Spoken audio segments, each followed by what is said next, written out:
안녕하세요. 커피앤톡입니다. 오늘도 와주셔서 감사드리고요. 바로 사연 읽어보겠습니다. 안녕하세요. 저는 40대 중반 여자입니다. 여기서 다양한 사연들을 들으며 울기도 하고 웃기도 하면서 참 많은 시간들을 보낸 것 같아요. 특히나 힘든 상황들을 딛고 일어나서 결국엔 미소 짓게 된 사연들은 저의 마음을 울리기에 충분했답니다. 그래서 저도 오늘은 제가 이겨낸 일들을 한번 털어놔 볼까 합니다. 사실 저는 어려서 일찍이 아버지를 여의고 엄마와 둘이서 힘들게 살았거든요. 남들은 방학이면 가족여행이다 뭐다 하는데 외동에 먹고 사는 일에 바쁜 엄마 하나밖에 없다 보니 제게는 그저 꿈 같은 일이었어요. 저희 엄마는 아마 저를 키우기 위해 안 해본 일이 없을 거예요. 남의 집 파출부부터 설거지 같은 일들까지 남들이 하기 싫은 굳은 일들을 해가면서 저를 키워주셨죠. 그런 엄마께는 항상 감사한 마음밖에 없어요. 그러다 제가 21살이 되던 해에 엄마가 지병으로 돌아가시게 되었고 저는 철저하게 혼자가 되었어요. 남들은 다 가는 가족여행 한 번을 가보지 못한 게 그렇게 한이 되더라고요. 엄마는 제주도에 가보고 싶다는 말씀을 종종 하셨는데 결국 제주도는 가보지 못한 채 영면을 하셨답니다. 기댈 곳이 없는 삶을 짊어지기에 21살은 너무 어린 나이였어요. 저는 어떻게든 먹고 살기 위해 숙식이 제공되는 공장에 들어가서 일을 했어요. 혼자 살아남는 방법을 배워야 했거든요. 그래도 회사에서 좋은 분들을 많이 만나서 차츰차츰 회복을 하게 되었던 것 같아요. 그렇게 한 5년을 일하고 있었는데 남들처럼 평범하게 사무실에서 일을 해보고 싶다는 생각이 들었어요. 저는 돌연 회사를 그만두고 여기저기 이력서를 내면서 저를 받아줄 곳을 알아봤답니다. 하지만 현실의 벽은 너무나도 높더라고요. 학력도 짧고 경력도 없는 저를 받아준다는 곳은 없었죠. 그러다 정말 운이 좋게 저를 받아준다는 곳이 있어서 격리 일을 하게 되었어요. 격리 일은 배우는 게 쉽지 않았지만 그래도 남들처럼 직장다운 직장에 다닌다는 생각에 신이 나서 일을 배웠답니다. 그렇게 몇 년을 일하다가 저는 운명의 장난 같은 사고를 겪게 되었어요. 교통사고를 당했거든요.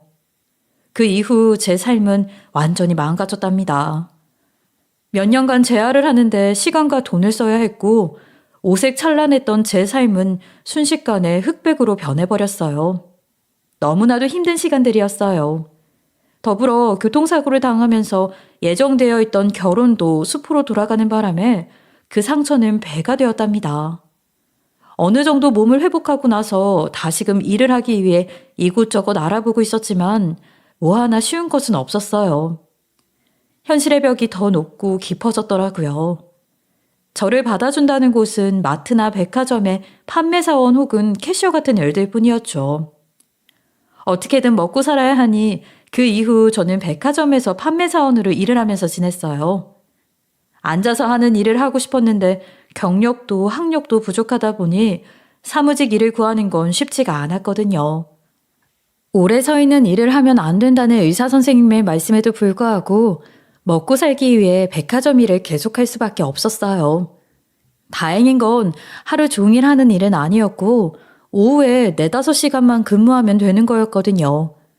그나마도 허리가 좋지 못하니 퇴근하면 집에서 매일같이 온찜질을 하고 쉬는 날은 꼭 물리치료를 받으러 다녔어요. 힘들긴 해도 지금 당장 할 수 있는 일이 있다는 사실 하나만으로 감사한 마음이었어요. 그렇게 한 반년을 백화점에 다니면서 일을 하고 있는데 함께 근무하는 언니가 저에게 이러시더라고요. 현이야, 너 그러지 말고 남자 만나보는 게 어때? 너 아직 한창이고 예쁜 나이잖아. 매일같이 일만 하는 게 안타까워서 그래. 평소에도 제 생각을 많이 해주는 언니라 되게 감사한 제안을 해주셨어요. 하지만 전 내키지 않았답니다. 언니에겐 정중한 말로 거절을 했어요. 말씀은 감사한데 그냥 저는 혼자 지내는 쪽이 더 편해서요. 생각해 주셔서 감사해요. 이후에도 몇 차례 다시 이야기를 해줬지만 저는 매번 거절을 했어요.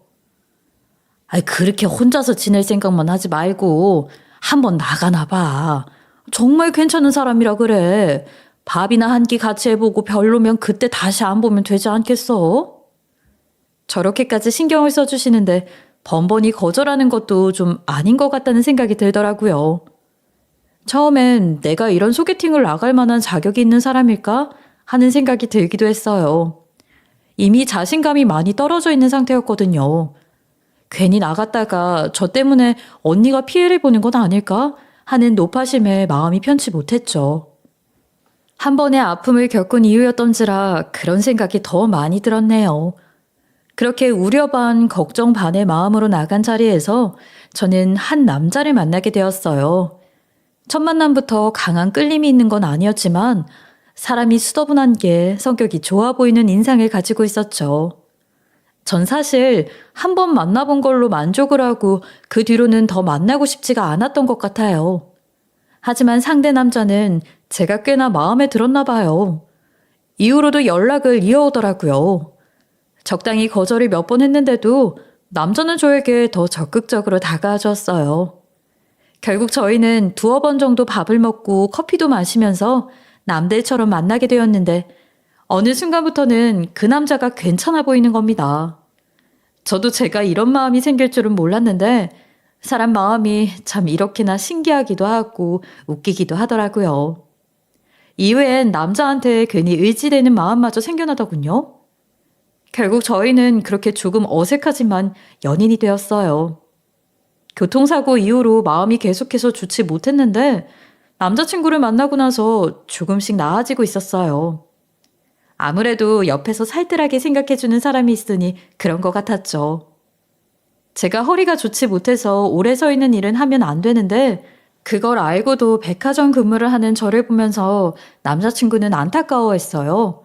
그러면서 제게 이런 말을 하더라고요. 그러지 말고 우리 그냥 살림을 합치는 거 어때? 아픈 허리 붙잡고 일하러 나가는 게 안쓰러워서 그래. 내가 벌어다 주는 걸로 자기는 살림만 해. 제 생각을 해서 말이나마 저렇게 해주는 게 고맙더라고요. 하지만 아직은 그럴 만한 사이가 아닌 것 같아서 애둘러서 거절을 했어요. 그렇게 남자친구와의 만남이 거의 10개월간 이어지게 되었어요.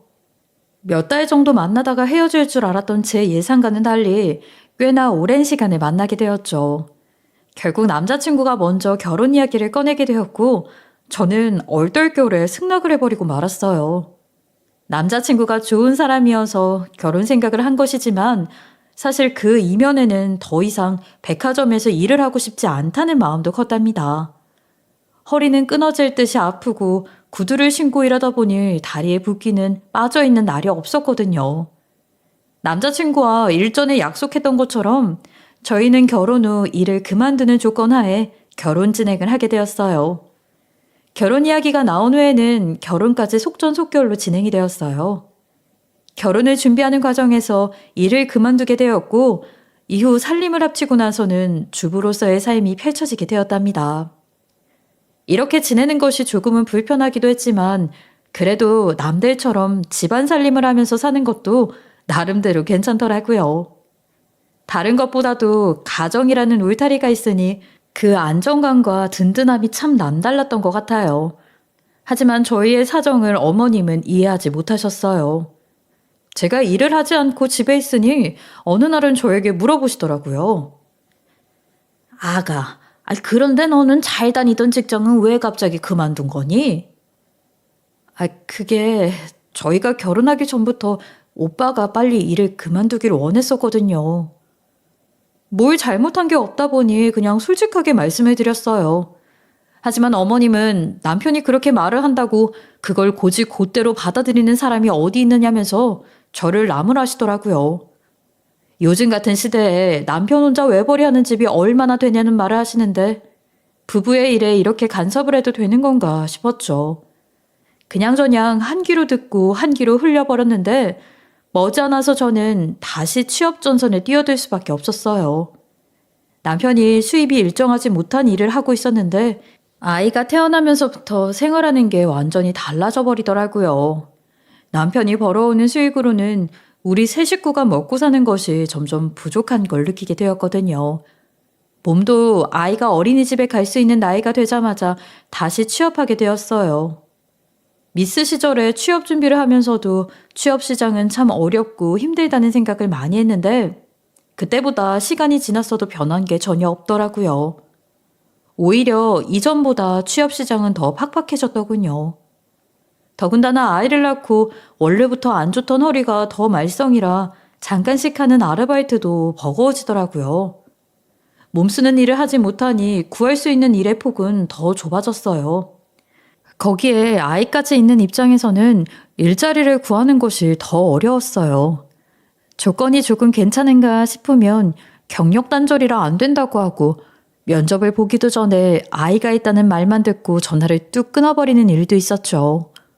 저를 받아준다고 하는 곳은 많지 않았고 결국 아르바이트로 이곳저곳을 전전하면서 일을 해야 했어요. 나중에는 집에서 부업을 소일거리로 하면서 지내게 되었어요. 큰 돈을 버는 건 아니었지만 제가 버는 걸로 생활비에 보탬이 될 수 있었죠. 결혼하기 전에는 이런 상황을 꿈에도 생각하지 못했어요. 그저 가정주부로서 착실하게 살아갈 수 있을 줄 알았는데 이렇게 삶의 짐을 짊어질 것이라고는 누가 상상이나 했겠어요? 제 삶이 버겁기도 하고 서러운 생각이 들기도 했지만 그렇다고 손 놓고 지낼 수도 없는 노릇이니 그저 하루하루 열심히 살아갈 뿐이었답니다. 저의 이런 마음을 아시는 건지 모르시는 건지 어머님은 저를 보면서 볼멘 소리를 그렇게 하시더라고요. 다른 집 애들은 아기 어린이집에 맡기고 알아서들 사회생활 한다던데 아니 너는 어떻게 집에서 이런 소일거리만 하는 거야? 아니 예전에는 그래도 바깥에서 일하는 것 같더니. 저도 그러고 싶은데 유빈이 낳고 허리가 너무 안 좋아져서요. 지금보다 조금 괜찮아지면 저도 나가서 일해볼 생각이에요. 너무 그러지 마세요. 이휴, 너는 젊은 애가 뭐 그렇게 아픈 데가 많은 거야. 아휴, 그러니까 장가는 선 봐서 가라니까. 그렇게 말을 안 듣더니. 제 앞에서 저렇게 대놓고 뭐라고 하시는데 내가 뭐 한다고 이런 집구석으로 들어왔나 하는 생각에 속이 많이 상했어요. 하지만 제 삶을 지탱해주는 건 저의 작고 소중한 딸아이였답니다. 아무리 먹고 사는 것이 팍팍하고 힘이 든다고 해도 저를 빼다 박은 딸아이를 보는 것만으로도 큰 힘을 얻으면서 살아갔어요. 이렇게나 힘겹게 버텨오는 저의 삶이 더 팍팍해지는 계기가 있었어요. 그건 바로 저희 집에 새 식구가 들어오면서부터였죠. 작년에 도련님께서 결혼을 하시면서 저에게도 동서가 생겼거든요. 동서는 저보다 한참 어린데도 걸치고 다니는 것을 보면 평범하지 않았어요. 친정집이 꽤나 잘 사는 편이라 부족함 없이 자란 사람이었거든요. 그런 동서의 옆에 있으면 저는 항상 너무 초라해 보였답니다. 어머님도 그런 저희를 은근슬쩍 비교하시면서 사람 속을 뒤집어 놓으시더군요. 작은 애 너 요즘 다니는 피부관리샵이 더 잘 맞나 보다. 피부가 어쩜 그렇게 더 좋아지고 있어? 어머님 별 말씀을요. 어머님도 한 피부 하시잖아요. 아이고 너도 참 정작 관리 좀 받아야 하는 건 따로 있는데 말이야. 얘 큰애야. 누가 너랑 네 동서랑 5살 차이라고 생각하겠니? 아니 어딜 봐도 한 10살은 좋게 더 들어 보이는데 말이야. 안 그러니? 제가 큰 돈을 벌어오는 건 아니었지만 아이 낳고 한시도 쉬지를 못해서 그런지 날이 갈수록 빨리 노화가 오는 것 같긴 했거든요. 저도 제 자신이 그런 걸 알고 있었는데 굳이 콕 집어서 사람 속을 긁더라고요. 이런 일이 있는 날이면 저는 그나마 남편에게 털어놓으면서 속풀이를 했는데 남편은 눈치도 없이 뭘 그런 걸 일일이 신경 쓰냐면서 저를 예민한 사람 취급하더라고요. 남편이라고 하나 있는 게 제 편이 되어주지는 못하고 정말 이래저래 속만 상했었네요. 그러던 어느 날 동서를 만났는데 동서가 취업 준비를 한다고 하는 거예요. 먹고 사는 것에 있어서 부족한 게 없는 사람인데 무슨 바람이 불었길래 저러나 싶었죠. 결혼한 지도 벌써 1년이 넘었는데 집에서 놀기만 하니까 너무 찌뿌둥하더라고요. 사실 돈이야 뭐 벌어도 그만 안 벌어도 그만인데 집에 있기 너무 심심해서 취업해볼 생각이에요. 집에서 먹고 노는 것이 지겨워서 취미로 일을 한다는 말을 어쩜 저렇게 편히 할 수 있는 걸까요? 동서의 저런 말을 듣고 있자니 여간 불편한 게 아닐 수가 없었어요. 먹고 살기 팍팍한 이 시대에 어느 누가 취미로 일을 한다는 말이에요. 그러더니 동서는 얼마 지나지 않아서 소방 쪽 자격증을 준비하더라고요. 동선의 친정 아버지의 인맥으로 빌딩 소장 자리에 앉혀준다고 했다는 겁니다. 자격증 없이는 들어갈 수 없는 자리인데 자격증만 준비되면 곧바로 소장 자리에 들어간다고 하니 그렇게 부러울 수가 없더라고요. 남들은 자격증 준비하려면 푼돈을 모아서 당장 생활비를 어떻게 아껴 사용할지 고민부터 할 텐데 동서는 달랐어요. 집에서 지원해주는 돈으로 공부하고 또 그렇게 딴 자격증으로 바로 소장님 소리를 들으면서 살 수 있는 말 그대로 신이 내린 팔자였답니다. 소장 자리가 어디 쉽게 나기나 하나요? 빌딩 관리소장은 공동주택이나 아파트 관리소장에 비해서는 업무가 쉬운 편인데다가 연봉은 아파트 관리소장만큼 받아갈 수 있어서 구인 공고 자체가 잘 안 나는 편이거든요. 잘 나가는 아버지를 둔 덕에 그 좋은 자리에 꿰찰 수 있었던 겁니다. 그런 동서를 보면서 나도 저렇게 돈 걱정 안 해보고 살았으면 소원이 없겠다 싶었어요. 당장에 돈 앞에서 궁할 일이 없다 보니 동서는 단숨에 자격증을 취득하더군요. 그리고 얼마 지나지 않아서 예정대로 빌딩 소장 자리에 들어갔답니다. 동서 정말 축하해. 동서는 학교 다닐 때부터 공부 잘했다더니 결국 이렇게 한 번에 자격증을 땄네. 진짜 부럽다. 부럽긴요. 저도 오래간만에 일을 하려고 하니까 아직 적응도 안 되고 힘들어요. 괜히 한다고 한 건 아닌지 몰라요. 저 같으면 소장으로서 아무리 힘든 일을 해야 한다고 해도 생각거리면서 할 것 같았거든요. 받아가는 돈에 비해서는 뭐 대단한 일을 하는 것도 아니면서 저렇게 배부른 소리를 하는데 참 철이 없다 싶었네요. 그런데 동서가 예상치도 못한 말을 저에게 하더라고요. 그런데 형님, 언제까지 집에서만 그렇게 부업하면서 지내실 거예요? 유빈이 점점 커가는데 그래도 자리 잡고 일하셔야 하는 거 아니에요? 그래서 하는 말인데 혹시 격리 자리 들어오실 생각 없으세요? 결혼 전에 격리 일 해보신 적 있으시다면서요. 그리고 어머님 말씀 들어보니까 형님이 허리가 안 좋아서 오래 서서 하는 일을 못 하신다던데 격리일은 앉아서 하기도 하고 지금 하는 일보다는 제가 많이 들을 수도 있거든요. 혹시 생각 있으세요? 얄밉기만 한 동서가 저에게 저런 귀한 제안을 해줄 거라고는 전혀 생각지도 못했거든요. 이게 웬 횡재인가 싶었어요. 동서의 말에 저는 단숨에 오케이를 했어요. 동서는 제게 그래도 업무상 자격증이 필요하니 컴퓨터 활용 능력 자격증을 따오라고 하더라고요. 저는 그 말에 당장에 학원으로 달려갔어요.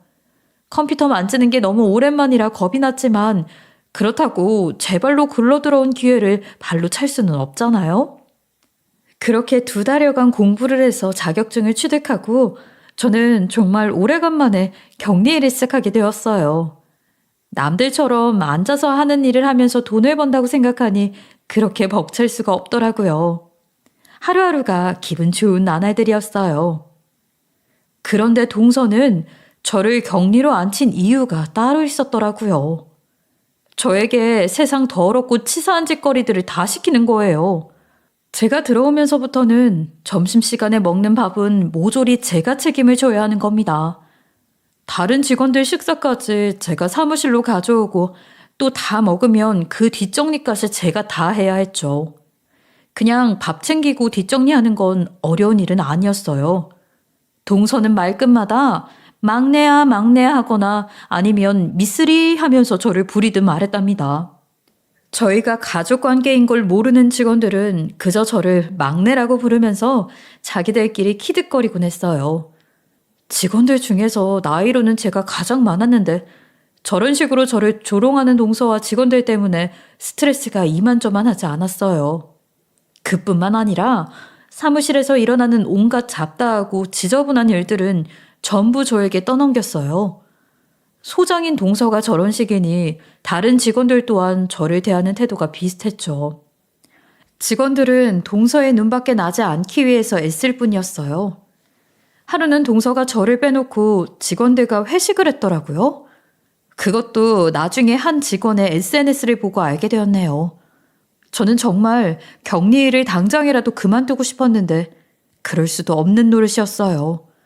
이렇게 더러운 일을 하면서 그나마 부업 때보다 돈은 더 벌 수 있었기 때문이었죠. 가방끈도 짧고 경력도 없는 제가 어디 가서 격리 일을 구할 수 있겠어요. 딸아이를 생각하면 그만둘 수도 없었어요. 웬만한 건 견딜 수 있었는데 동서의 주도하에 저를 은근히 따돌리는 건 정말로 견디기 힘든 수치심이었어요. 이 나이 먹고 사람을 따돌리는 짓거리를 하고 싶을까 싶었답니다. 저도 당하고만 있고 싶지는 않아서 몇 번 빌딩주에게 탄원서를 내기도 했어요. 하지만 돌아오는 답변은 없었어요. 제 편은 정말 어디에도 없구나 싶었죠. 눈 딱 감고 여기서 2년만 버텨서 다른 곳으로 이직을 하자는 생각뿐이었어요. 그러다 결국 사건이 터지고 말았어요. 저는 아침마다 다른 직원들보다 1시간이나 일찍 나와서 사무실 정리와 청소를 도맡아서 했거든요. 사실 그것도 제가 할 일이 아니었는데 말이죠. 빌딩에는 청소를 해주시는 아주머니가 따로 계셨지만 동서는 저를 부리기 위해 굳이 제게 사무실 청소를 시켜왔어요. 그런데 그날은 동서가 출근을 해서 저에게 난리를 부리는 거예요. 아니 미쓰리, 오늘 무슨 날인지 몰라? 여기 청소를 이런 식으로 하면 어떡하라는 건데. 내가 어제 한 말 귀로 들은 거야, 코로 들은 거야? 전날부터 오늘 빌딩주가 오는 날이니 청소를 신경 써서 하라고 했었는데 바닥에 있는 물때와 쓰레기통이 비워지지 않은 걸 보고 노발대발 역정을 내는 거예요. 다른 직원들도 다 있는 데서 저렇게 큰 소리를 내니까 저도 화가 나더라고요. 하지만 꾹 참고 말을 했어요. 소장님, 쓰레기통이 아직 반도 차지 않아서요. 청소는 평소보다 더 신경 써서 했는데 제가 좀 부족했나 봐요. 죄송합니다.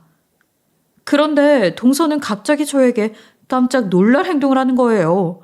자기 말을 제대로 듣지 않아서 화가 난다면서 쓰레기통을 들더니 저에게 그 안에 있는 내용물을 부어버리는 겁니다. 쓰레기통 안에는 직원들이 먹고 남은 음식과 커피 같은 것들이 들어있었는데 음식물 쓰레기와 함께 온갖 가지 것들을 흠뻑 뒤집어 쓰고 말았어요. 아니, 어디 소장 말을 그따위로 흘려듣는 거야? 쓰레기는 쓰레기랑 있을 때가 제일 잘 어울리지. 다른 직원들은 저를 보고 깔깔거리면서 웃고 난리가 난 거예요. 정말 다들 악마도 그런 악마가 없었어요. 저는 더 이상 참을 수가 없었고 동서에게 우리 관계를 다 까발리고 들이받았답니다. 소장님, 아니 동서, 어떻게 이럴 수가 있어? 나한테 아무리 비겁한 짓거리를 해도 꾹 참아왔는데 이건 정말 아니지. 어떻게 사람한테 쓰레기를 부어버릴 수가 있냐고? 동서가 그러고도 사람이야? 뭐 동서? 미쓰리 미쳤어? 내가 매를 들어야 정신 차릴 거야? 어디서 그따위 정신 나간 거짓말을 하고 앉아있어. 내가 너 같은 거랑 가족이라고? 진짜 어이가 없어서 그 더러운 입 다물지 못해? 그러더니 저를 바닥으로 내동댕이 쳐버리는 겁니다.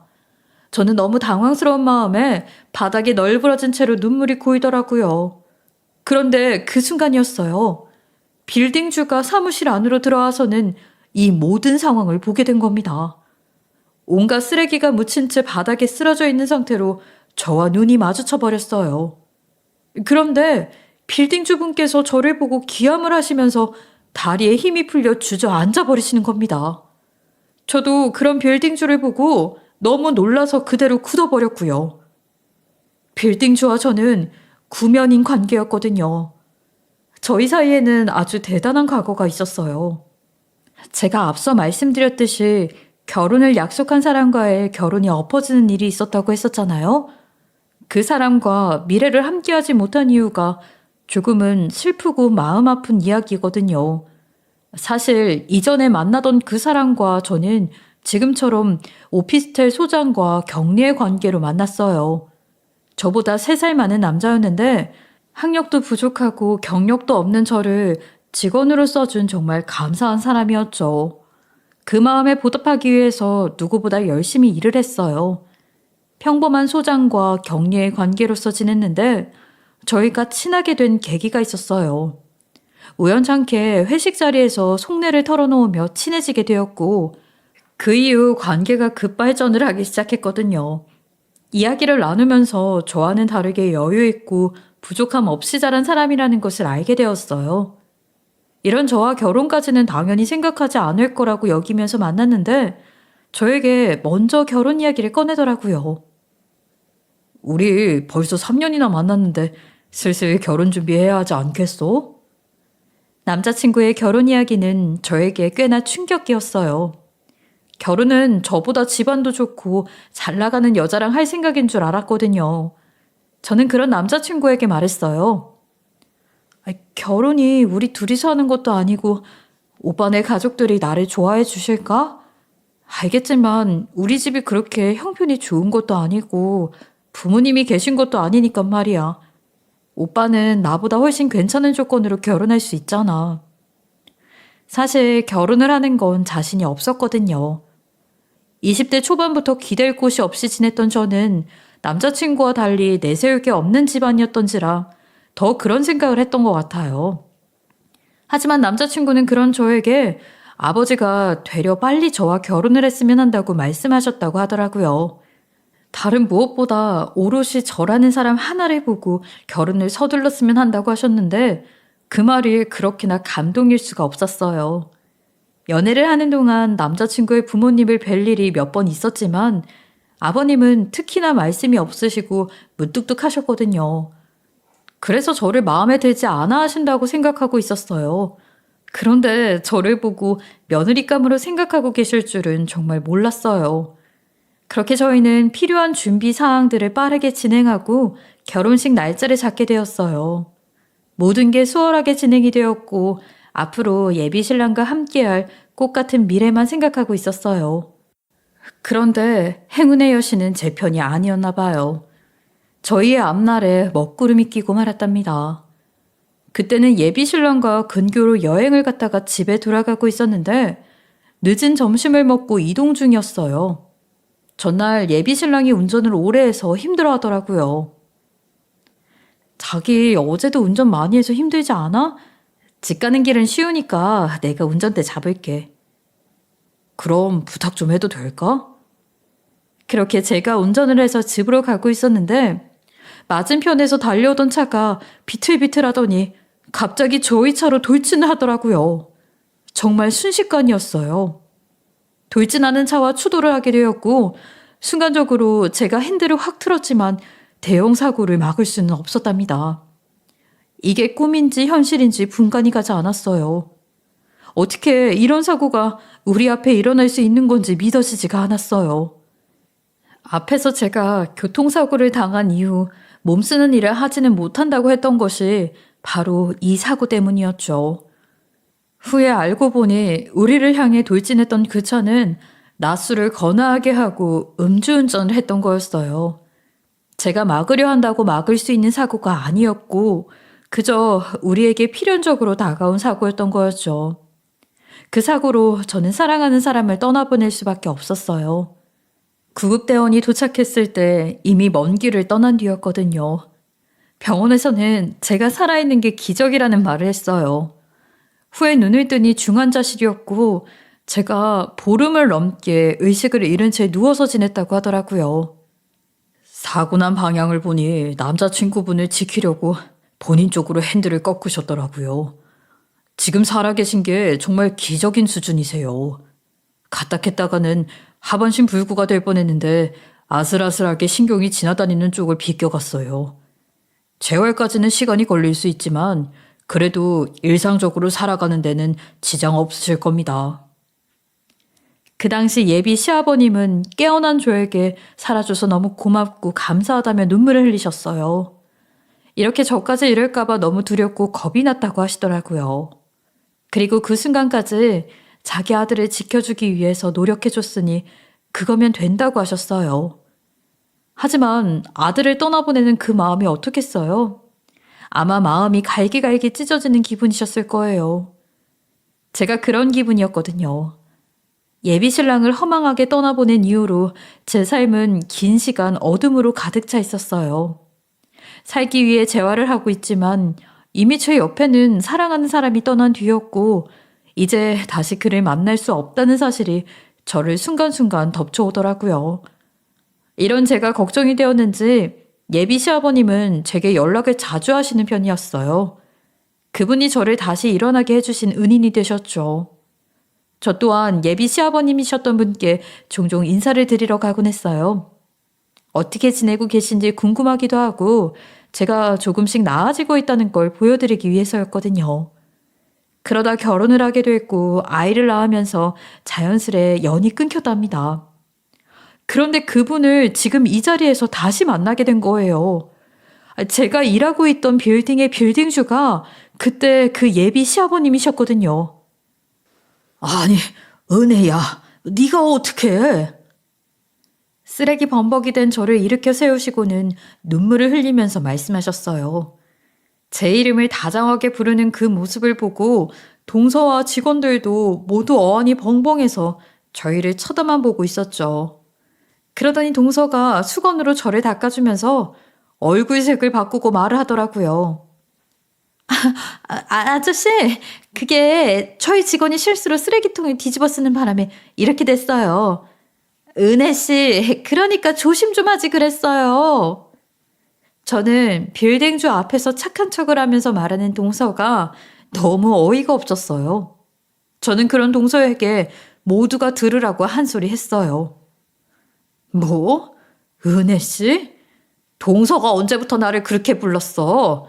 원래처럼 말해봐. 미쓰리 아니면 막내야 라고 해야지. 안 그래? 그리고 본인이 나한테 쓰레기통을 뒤집어 쓰였으면서 아닌 척을 해? 빌딩주 앞이라 겁이라도 나는 거야? 입이 있으면 변명이라도 좀 해봐. 그제야 발등에 불이 떨어졌는지 저를 향해서 입 좀 다물라는 제스처를 하면서 제 입을 막으려고 하는 겁니다. 이미 이 상황을 보신 이전 시아버지였던 아니 빌딩주께서는 말씀하셨어요. 은혜야, 여기 소장이 너한테 쓰레기통이 뒤집어 씌웠어? 어? 아니 이게 무슨 일이야? 자네, 내가 이런 사람인 줄 알았으면 절대 그 자리에 앉히지 않았을 거야. 아니다, 됐네. 자네 아버지랑 이야기하겠네. 동서는 눈이 뒤집혀서 빌딩줄을 붙잡고 난리를 부렸지만 이미 화가 날 대로 나셨죠. 제 손을 잡고 저를 바깥으로 데리고 나가시면서 상황은 완전히 역전이 되고 말았어요. 저희는 바깥으로 나가서 그동안 어떻게 지냈는지 그간의 회포를 풀었답니다. 사실 저는 예전 남자친구의 집이 잘 사는 건 알고 있었지만 이렇게 빌딩주가 될 정도로 잘 사는지는 몰랐거든요. 그래서 저희의 재회가 더욱 드라마틱했던 것 같아요. 아버님을 여기서 다시 뵐 줄은 정말 몰랐어요. 그동안 잘 지내셨죠? 그동안 어떻게 지냈길래 이런 수모를 겪고 있었던 거니?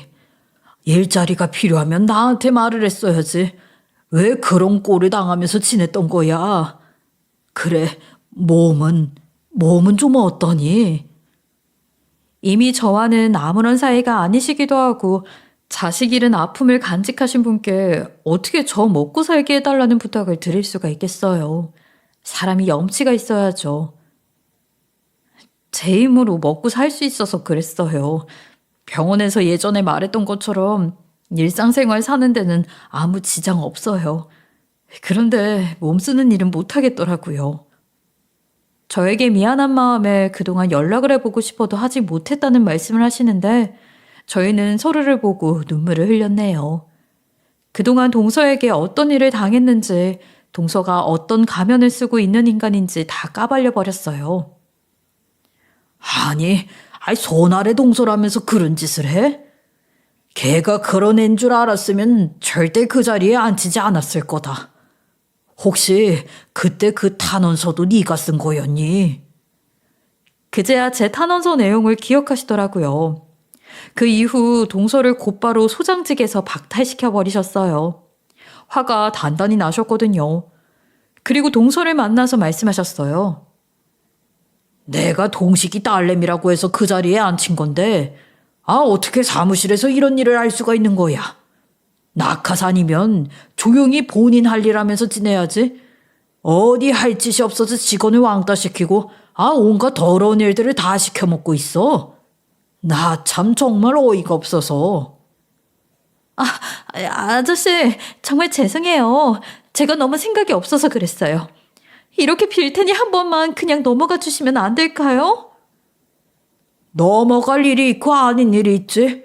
어디 생각이 없어도 유분수다. 당장 네 형님한테 사과하지 못해? 동서는 그렇게 돈 벌려고 하는 일 아니라고 하더니 돈맛을 보고서 어떻게 해서든 소장직 자리를 지키고 싶었나 봐요. 자기 아빠랑도 연결이 된 일이다 보니 더 애간장이 탔을 거예요. 그러더니 저에게 무릎을 꿇고 미안하다고 하는 겁니다. 형님, 정말 죄송합니다. 제가 아직 철이 덜 들어서 그랬어요. 제 어리석었던 행동들 전부 반성하고 있는데 제발 한 번만 봐주시면 안 될까요? 제가 이렇게 빌게요. 정말 잘못했어요. 동서가 무릎을 꿇고 빌자 한패였던 다른 직원들까지 저에게 무릎을 꿇고 싹싹 빌더라고요.